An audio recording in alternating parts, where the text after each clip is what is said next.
Bonsoir.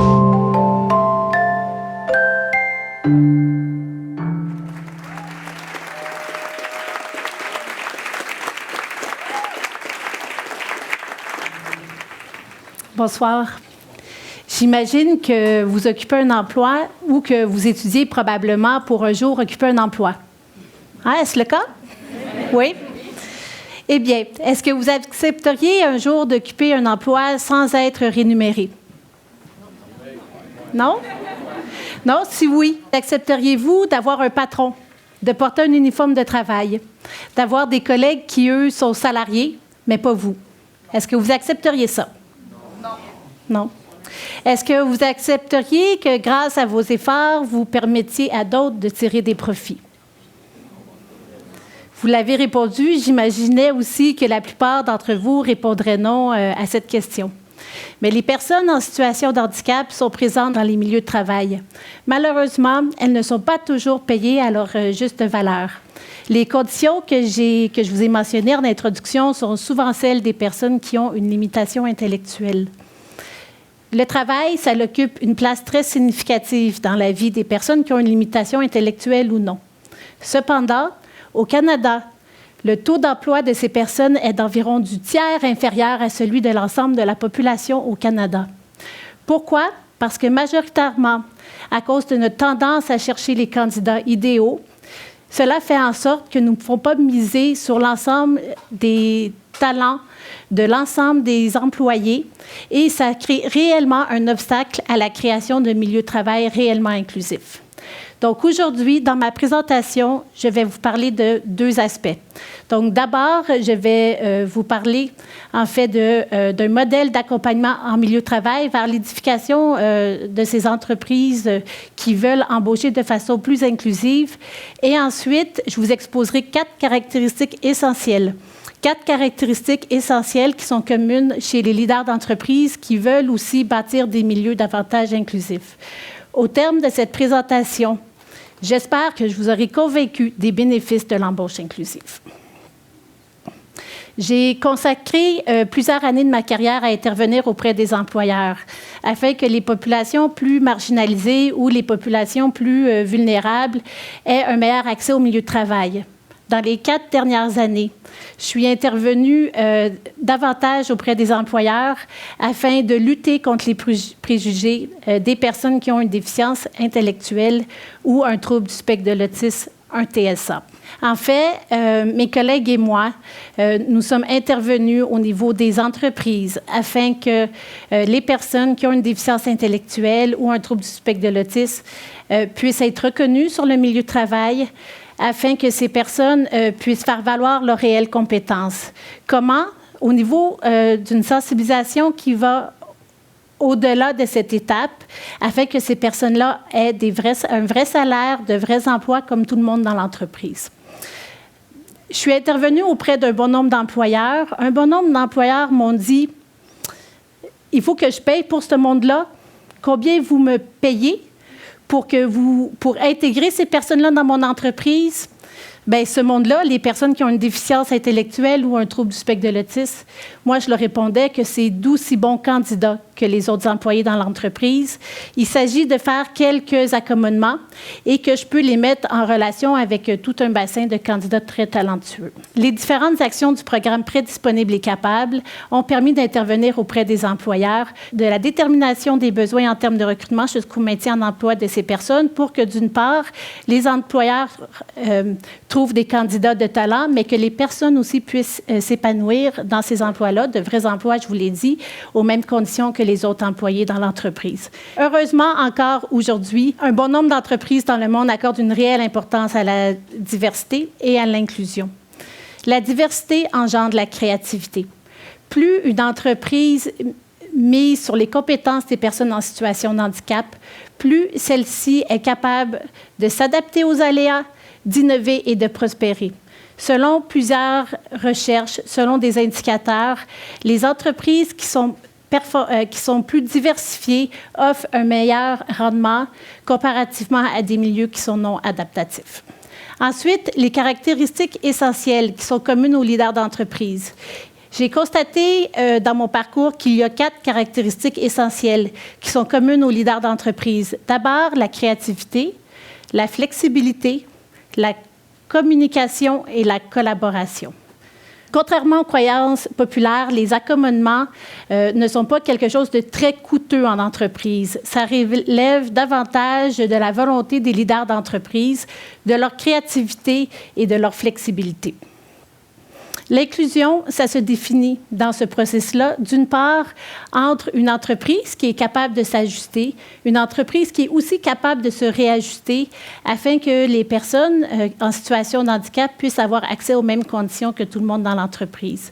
L'accommodement est un moyen pour mettre fin à une situation de discrimination. Il est un des fondements de la Charte des droits et libertés de la personne au Québec, afin que toute personne puisse bénéficier des mêmes conditions que l'ensemble de la population.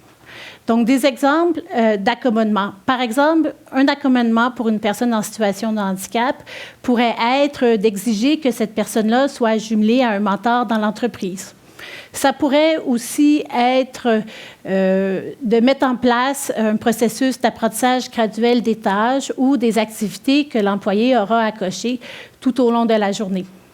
Ensuite, en termes de créativité et de flexibilité, bien, voir au-delà des apparences, ça représente un réel défi pour les entreprises. Est-ce que c'est essentiel, par exemple, d'exiger un secondaire 5 ou 12 années d'études? Il faut se poser la question sur chaque élément qui sont mis de l'avant par les gestionnaires afin que ceux-ci ne deviennent pas discriminants.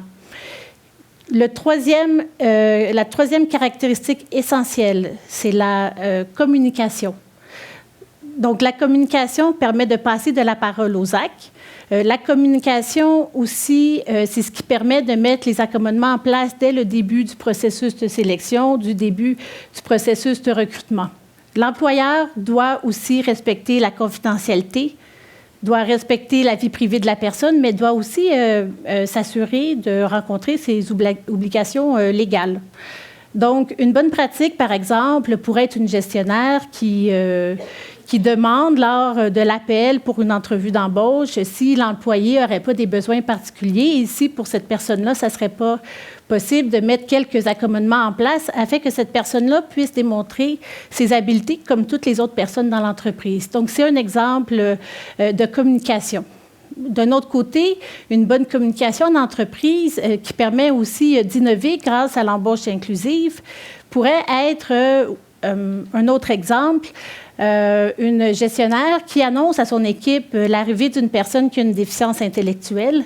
Donc, c'est arrivé dans le cadre de la collaboration. Puis, il y a une des collègues de travail qui a elle-même pris l'initiative d'améliorer tout un système de classement de dossiers puisque cette personne aura effectué un traitement des dossiers. Donc, ça l'a vraiment amélioré le milieu de travail. Ça l'a permis, d'une part, au milieu de travail d'être plus productif, tout en permettant une meilleure intégration pour le futur employé. Donc, ça revitalise vraiment les milieux de travail et ça augmente par ce fait même la productivité des entreprises.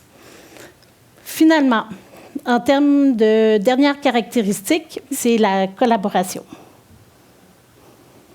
La collaboration, ça permet aux entreprises qui veulent embaucher de façon inclusive, de ne pas travailler en silo. La collaboration, c'est aussi d'inciter les collègues de travail, les employés, les ressources humaines, les dirigeants de l'entreprise, afin de permettre un meilleur accès à ces entreprises-là, à tous les candidats et les candidates.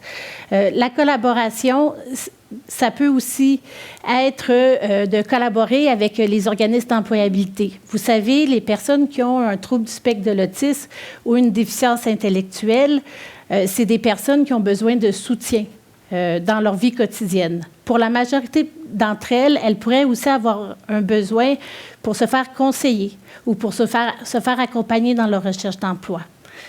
Donc, les gestionnaires qui décident d'embaucher de façon inclusive doivent absolument tisser des liens avec le milieu communautaire. C'est essentiel, cette collaboration-là.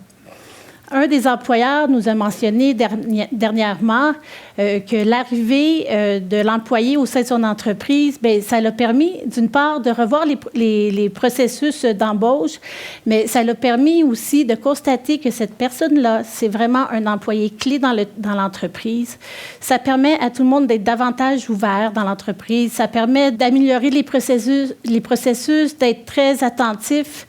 Mais ce qu'il m'a dit, c'est quelque chose de très important, c'est que ça lui a permis de constater que ce qu'il a fait pour cette personne-là, ça devrait être mis en place pour tout le monde dans l'entreprise, afin de créer ce milieu-là de travail vraiment très inclusif. Donc, pour les entreprises, innover et prospérer, c'est vraiment possible grâce à l'embauche inclusive. Pour les entreprises qui ont cette volonté-là de collaborer avec le milieu, c'est quelque chose qui est à la fois facilitant, facile. Rappelons-nous, il y a 4 caractéristiques essentielles. Je suis persuadée que vous les avez, ces 4 caractéristiques-là. La communication, la flexibilité, la collaboration et la créativité. Aujourd'hui, il y a tout un noyau de gestionnaires qui ont décidé d'embaucher de façon inclusive. C'est un exemple pour plusieurs autres entreprises. Petit à petit, à l'échelle du Canada, il s'agit d'une réelle volonté des personnes qui elles-mêmes veulent travailler. Donc, c'est un dispositif qui s'est mis en place grâce à un travail de collaboration, aussi d'expérience, de partage de ressources. 95% des employeurs qui ont décidé d'embaucher avec le programme Prêt disponible et capable nous ont même dit que les personnes qui ont une déficience intellectuelle ou un trouble du spectre de l'autisme sont d'aussi bons employés que les autres ou même meilleurs. Et je vous rappelle, ce n'est pas pour n'importe quel emploi, c'est le même que le vôtre. De vrais emplois aux mêmes conditions que tous les autres employés de l'entreprise. J'aimerais remercier le programme Prêt disponible et capable, qui est une initiative de l'Association canadienne pour l'intégration communautaire et l'Alliance canadienne des troubles du spectre de l'autisme. J'aimerais remercier la Société québécoise de la déficience intellectuelle, la Fondation Myriam, les employeurs, les organismes d'employabilité qui ont permis récemment plus de 2000 embauches à travers le pays. Ce qui est très favorable. Et rappelons-nous, nous pouvons tous contribuer à la création de ces embauches-là inclusives vers l'édification d'une société plus juste et plus équitable. Merci à vous aussi pour votre écoute.